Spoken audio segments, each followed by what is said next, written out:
This is going to be Uldaman as a protection paladin. Just doing these two today because they're both kind of long. So yeah, Uldaman, this place. Confusing place to route. I came in here and practiced on my own. Well, I just looked at all my party members, but I didn't see what I saw. I think that's a priest. Anyway, yeah, so I never really enjoyed this place all that much when I was here just following someone else's route. But once I actually learn the route myself, and I'm leading the group, it's a lot more fun. Feels fine when I know where to go. And yeah, I came in here solo just to study the map, run it, make sure my route worked for everything, and so that in the moment I would know exactly where to go always. There aren't that many twists and turns. It's not really that hard to follow once it's learned, but it did take a little bit of learning. And I am ready to go here. All of my ranged stuff was on cooldown, so I had to pull that one with the taunts. Looks like a pretty coordinated group so far.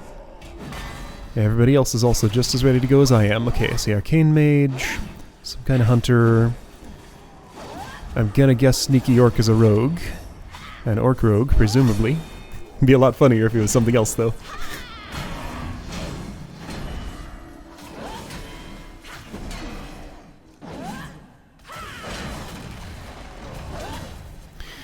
So yeah, let's see. At the start of this, just easiest to sort of go around the U shape to the south, do it again, but don't go all the way through here if you want to fight the Lost Dwarves, the Lost Vikings in here. They're actually the first boss you can hit up. If you want to route them in, they're optional and pretty obnoxious. So, you know, if you were inclined to skip stuff, they would be a good one to skip. I'm not inclined to skip stuff, though.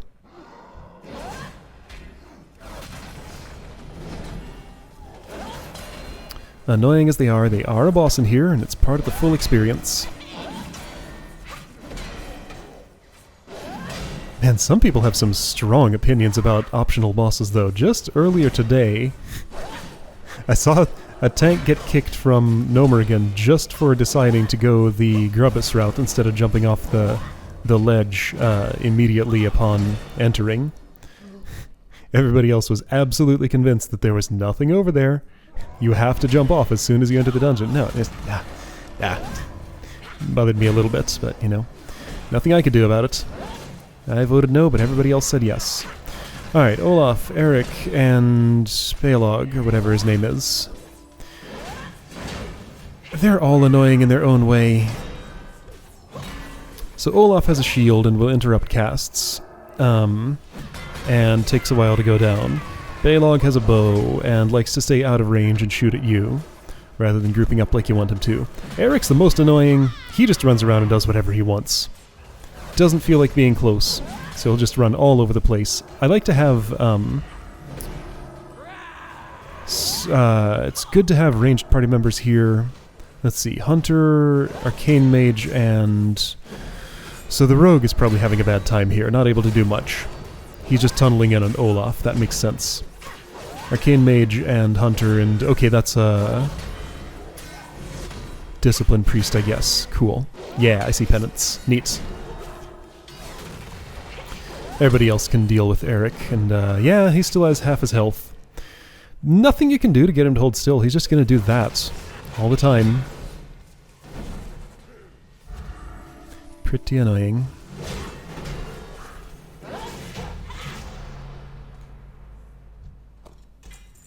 As that fight goes. That wasn't too bad. Alright, so let's see, from here, there's another Trog mini-boss, just around the corner from here, I think. Yeah, okay, so this level 60 Assassination Rogue is actually level 63. Two people from Airy Peak. He apparently had used the Party Sync feature alongside this Discipline Priest. So that's what that looks like. He shows up as level 60 if I roll over him, but if I actually inspect, I can see his true level. Apparently when you use... I haven't gotten a chance to do this myself yet, but apparently when you use Party Sync, you actually lose all the abilities you've gained past the level you're synchronizing to. However that works. I wonder how that is for Demon Hunters, because the other day I did actually have a Demon Hunter tank in Scholomance, so it's totally a thing you can do. It's impossible to have a Demon Hunter at less than level 98. That's where they start. But if you party sync, they'll scale down. I'm guessing they just retain all their abilities, because there is no such thing as a level 60 Demon Hunter, so there's no abilities to take away for that level. Probably? I don't know. Guess I'm just letting that Oracle get away, because there's not much I can do about it. He'll come back eventually. There. Have a shield.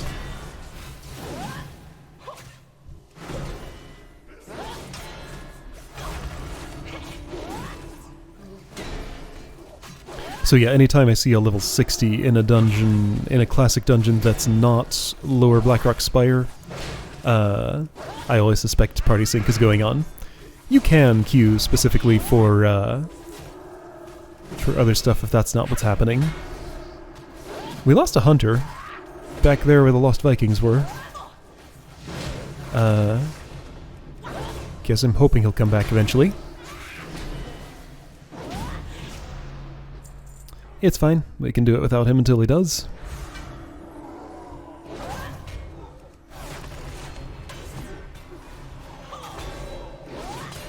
Whoa, something got a bunch of Stonewall Ambushers' attention. I wonder what that was. How did they all glom onto us? Huh. That doesn't usually happen in that spot. I'm glad it did. That's actually very convenient. Wish I knew how that happened so I could make it happen every time.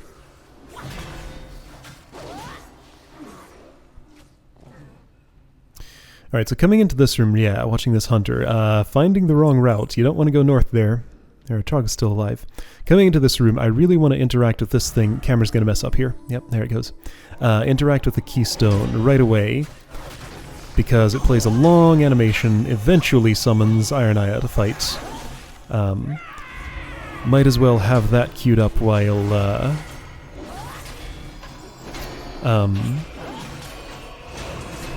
fighting the rest of the Trogs in the room. So yeah, this Arcane Mage pulling a lot of threat off of me. That's kind of just what they do. Just like Shadow Priests. If I have an Arcane Mage, I expect to have to tend to monsters trying to eat them a whole lot. Just because they do so much damage.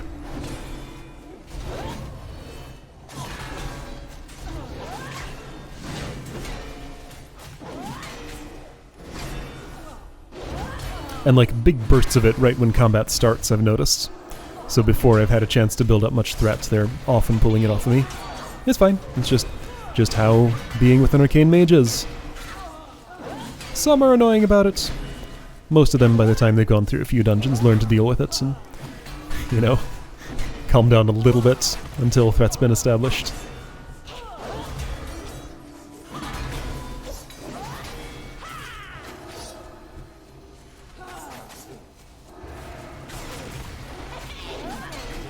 And then they run out of mana and can't do anything for a while.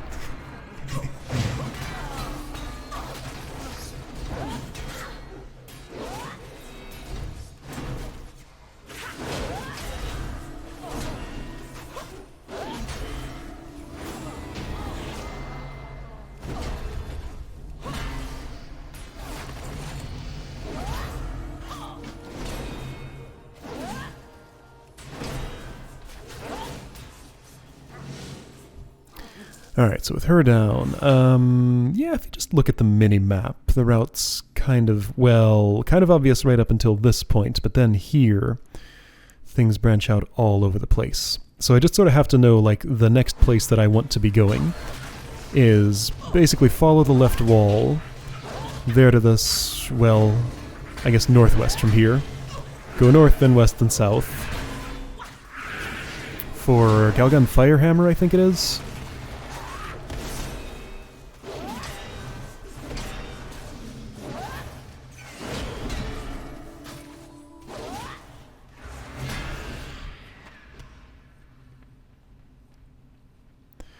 There's a dude that's kind of annoying to route to my northeast right now. You have to go out of your way for him. He's part of the quest chain in here, so it's worth doing. Anytime I do a dungeon like this, even if I somehow end up in it with having already done it, I assume that at least one person in the party probably is doing it for the first time in that character, so I always try to route to all the quest destinations if reasonable. Only place where that's not reasonable is Blackrock Depths. Just because there are so many and some are nearly impossible to get. Like the Heart of the Mountain, you're never going to get that in a random dungeon group. Somebody probably has, but I haven't.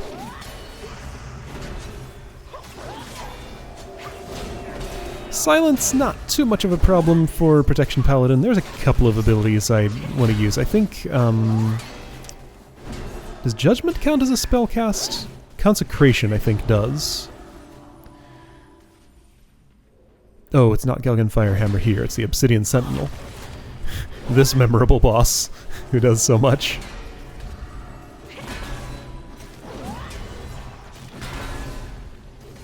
He breaks down into pieces and gets smaller. And then he dies. And gets bigger. Okay. That makes sense. Alright, yeah, so this dude in here, what's his name? Ancient Stonekeeper. There's a bunch of ways to his chamber. This is the one I use. So go through this route. Have the other people found some trouble on the along the way? They might have. They might not know the route that I'm trying to follow.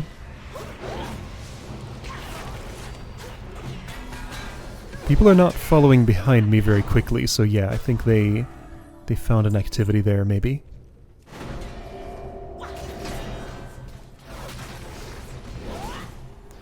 Or just got lost or something.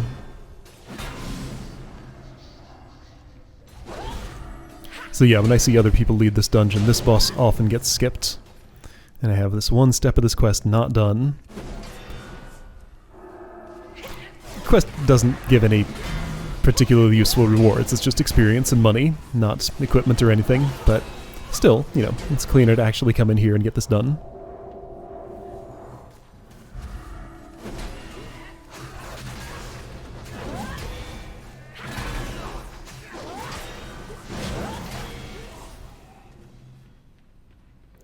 Alright, Ancient Stonekeeper looks a lot like the thing we just fought, only slightly different colors.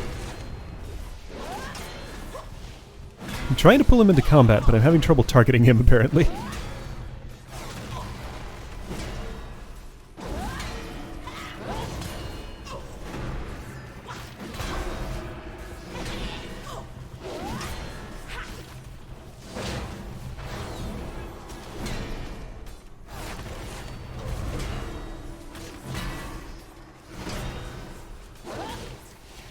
So yeah, next, you can exit out of here to the northwest, and just sort of go across the way to the next dude. That must be Galgan Firehammer. A dwarf and his two dwarf buddies. Why am I just sitting doing nothing? That was weird. Huh. Maybe I had to, like, take a drink of water or something. Change targets. Oh, right, yeah, so Ancient Stonekeeper summons these little whirlwinds that have their own threat table. They're not targetable, but they choose a target to go toward. I don't know what they do. Probably just a little bit of damage if they're in your area. But yeah, if I do get notified when they change targets and go toward another party member, I don't think I can do anything about that. They're just gonna do whatever they want to do. Anyway. But the game does tell me about it.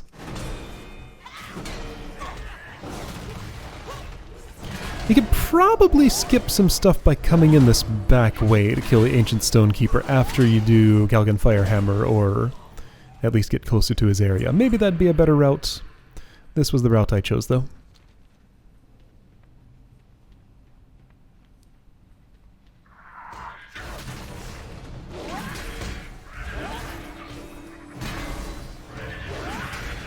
Whole pile of scorpions in that pit.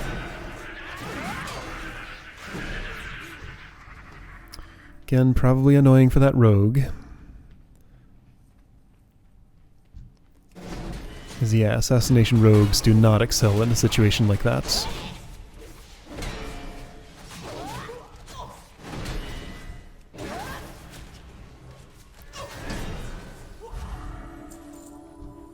These dwarves have set up some fortifications here.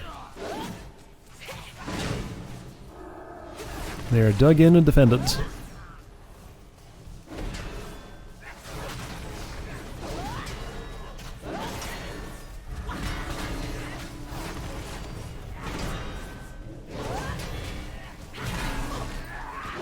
Is there a dude back there? There is.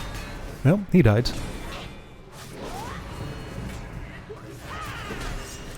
I guess I just let the arcane mage have him since they decided to pull him before I had gotten to him.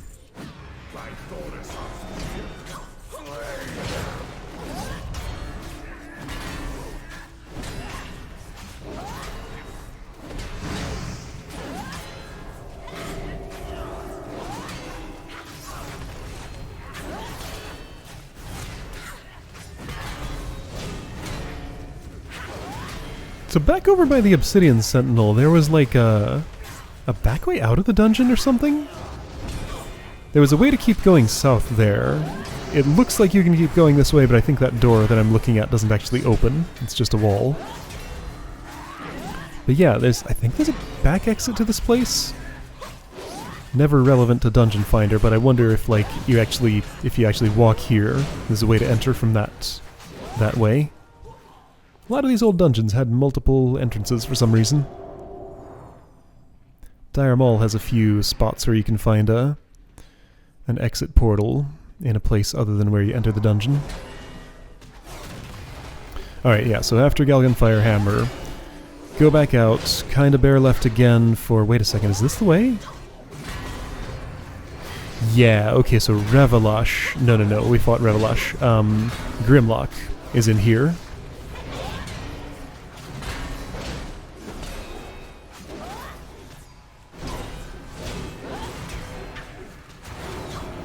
This place just seems endless when I was not routing it. It does have a lot of bosses, but a lot of them are just like little mini bosses, and it's not... I don't know. It feels smaller and more fun when I know my way around.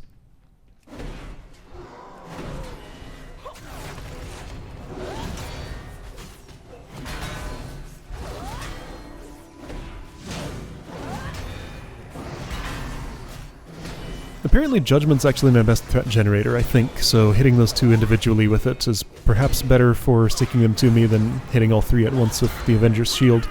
Because Avenger's Shield just doesn't actually do all that much damage. Most interesting thing about it is that it silences its main targets.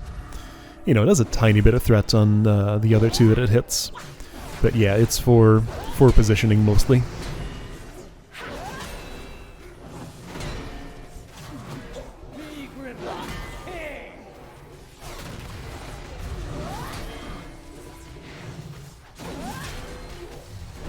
Everybody here is easily durable enough that I don't need to wait for the current group to die before pulling in stuff like that.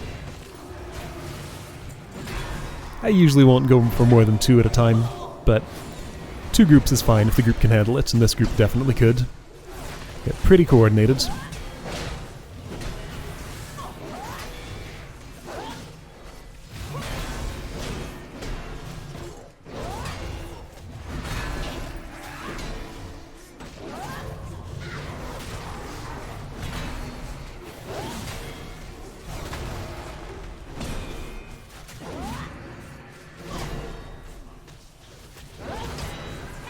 So Shrink doesn't do much, apparently.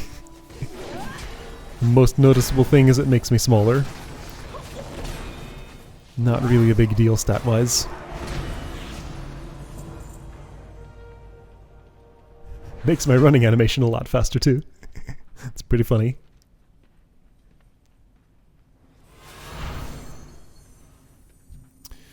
So this priest has taken the, what is it, Holy Feather or something? Talent that lets them put something on the ground that only they can see, but if any party member walks through it, their speed will be increased for a little while. I opted for body and soul instead, so every time I put up a power word shield, it's I'm a discipline priest. It just makes that person faster for a moment. Apparently the feather is supposed to actually be better for for movement overall. So maybe I should learn to use that one, but I don't know. Body and soul seems simpler. It's not an extra button that I have to find a home for.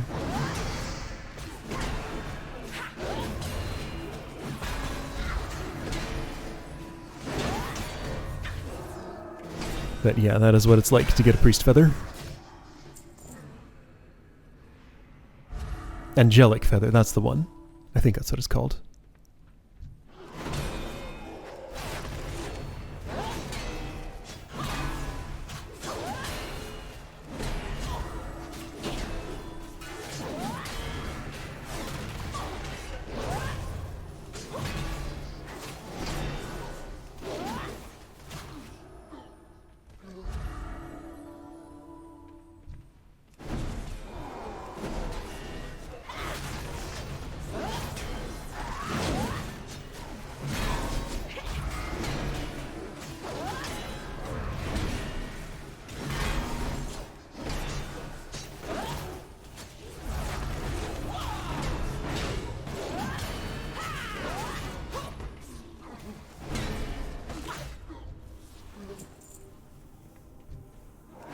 So yeah, after Grimlock, the branching paths part of the dungeon is over. You can just, you know, go to the final part and do what comes naturally, and you'll end up right at the end of the dungeon. It's just that center part, the caves, the mines. Kinda weird, but as long as you always know where your next goal is, not too hard to get to.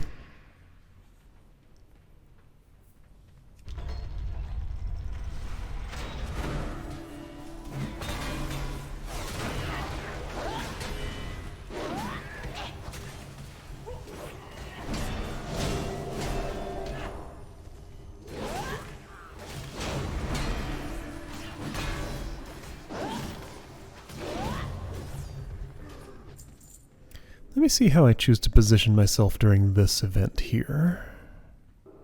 So a random one of those 4 dudes is going to unpetrify. I need to pick it up. Then a random one of the remaining 3 will.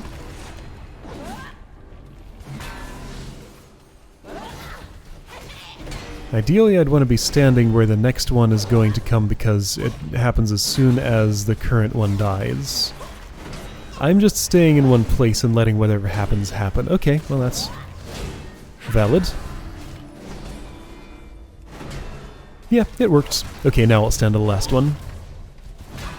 Just to hope it sees me first. It's gonna see the sneaky orc first, isn't it? No? Maybe? I don't know. Didn't matter.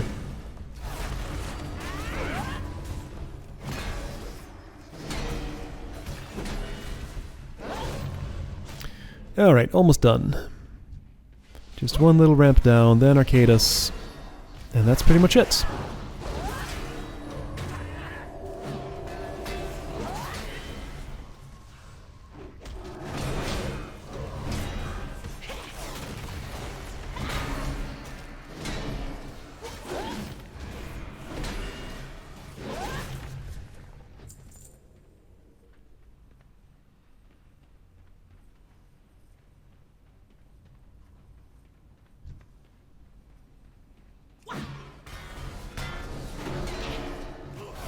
The Stone Stewards are the only dudes with any health pool worth mentioning in these groups.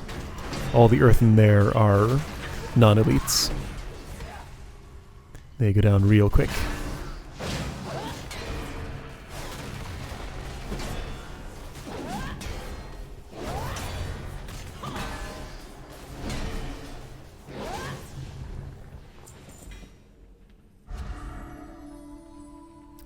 Alright, so I think one more group before final thingy?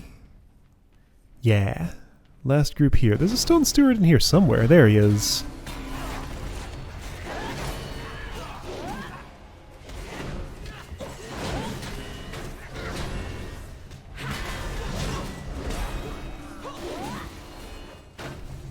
Oh, that cat is growling now. Okay, so there's a bug with hunter pets where, so what it's supposed to do is when you come into a dungeon, the growl ability, the automatic thing that makes the pet taunt, which is good when you're out in the world by yourself as a hunter, because it keeps things off you. It's supposed to get turned off automatically when you go into a dungeon, but if the hunter levels up and their pet levels up, if you entered the dungeon with growl enabled in the outside world, it gets re-enabled within the dungeon, invisibly. It doesn't look like it does. Yeah, okay, Arcade is targeting cat right there. So yeah, as a hunter, you really have to be aware of that, and either, you know the status of your growl ability when you first come into the dungeon, and make sure it was turned off, or if your pet levels up, turn it on and turn it back off. I've tried to inform hunters about this with mixed results. Sometimes I'll just watch and see, like, the good hunters, their pets will growl once, then I'll watch and it won't happen again. They'll notice immediately and just turn it off. So that's what I like to see. Doesn't always happen that way.